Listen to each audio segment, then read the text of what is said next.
Welcome. This brief video will show you how to have the most fun you can possibly have without actually having any by going into Illuminate and actually taking the summary assessment that will generate your Student Success Plan reports. If you're here, you've probably already followed the instructions that brought you here. To actually take the assessment and fill in the required information that will then populate onto your Student Success Plans, you are going to click on Responses and you're going to choose Enter Edit. If you are a classroom teacher who has no additional rights and privileges within Illuminate Education, this is all you have to do. However, if you're a data coach, you're going to need to contact me if you don't know where to go from here. You don't need to do anything with courses, classes, or students. Simply make sure that the information that's already there is correct and click on Find Students. You will notice I have blurred outside of the screen because it contains student information. Consider the window that you're now looking at to actually be like you are filling in a grade book for each of your students. And each one of these columns is going to be like it is an actual assignment that you've given in class. Your literacy coaches and building principals have been nice and pre-populated some of this information for you. The very first thing you're going to do is pick your first student.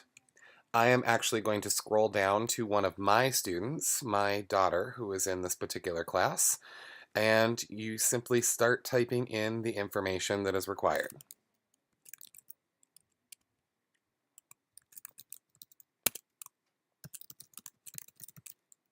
The first three questions are simple. The next questions are one that you may or may not have all of the information on at the beginning of the year. You answer 4 questions about services that the student currently receives. These are set up as drop-down boxes. So you can see that you can choose 504 plan, and if that is all that the student receives, skip over the rest of these questions and move past the date of SSP to the reading deficiency column. If they receive more than one service, continue taking those questions until you reach the end. Again, if they are only on a 504 plan or they're listed as special education and that is it, you'll only fill in the first box and move on. The date of SSP was selected by your building principals and should be pre-populated. However, some of the kids they may have missed, and if that's the case, simply go in and select the date from the drop-down calendar until all of those columns have been filled in. The next column is the column for reading deficiencies. If you have identified a reading deficiency in students, then you are going to be filling in these boxes.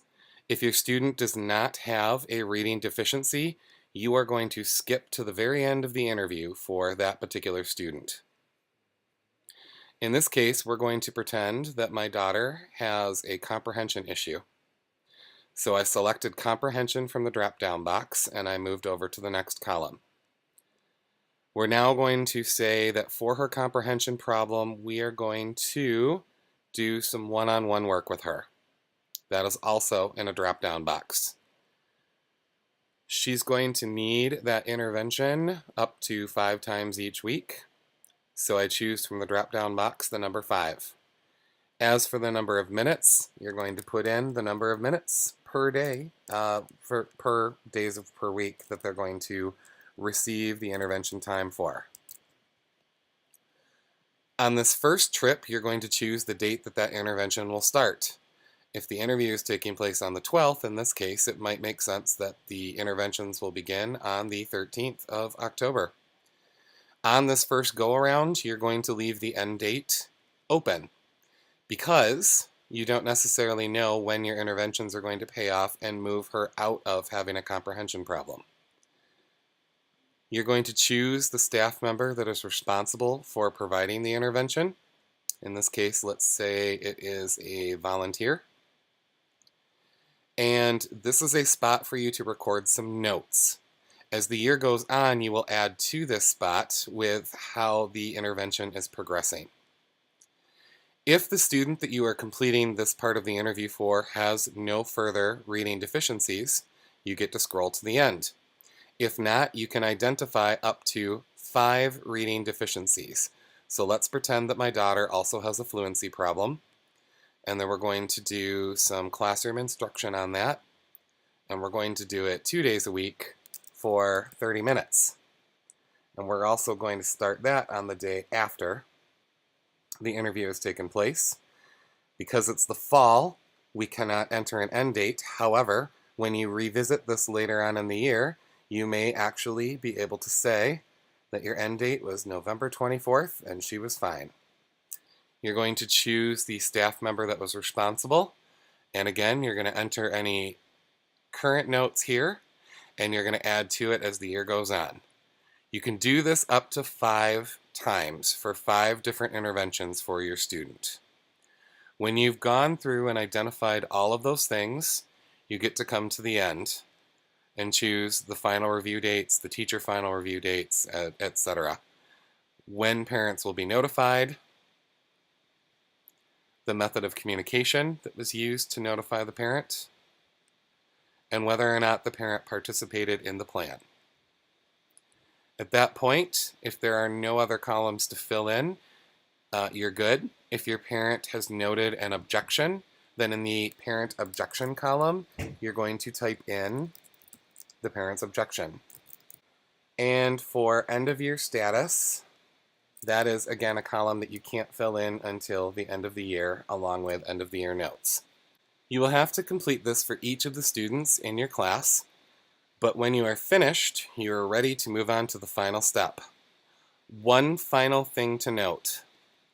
You'll notice that by default, you have an auto-save feature in Illuminate that is constantly saving your work. You are more than welcome to hit the save button at any time if you need the personal satisfaction of knowing that you hit the save button and did everything you can do. But every couple of seconds, Illuminate is also going to save everything you've put in here. So there is very few ways that you could be in here and lose all of your data. It's very unlikely that that will happen. When you've completed this for all of your students, you're ready to run the final report.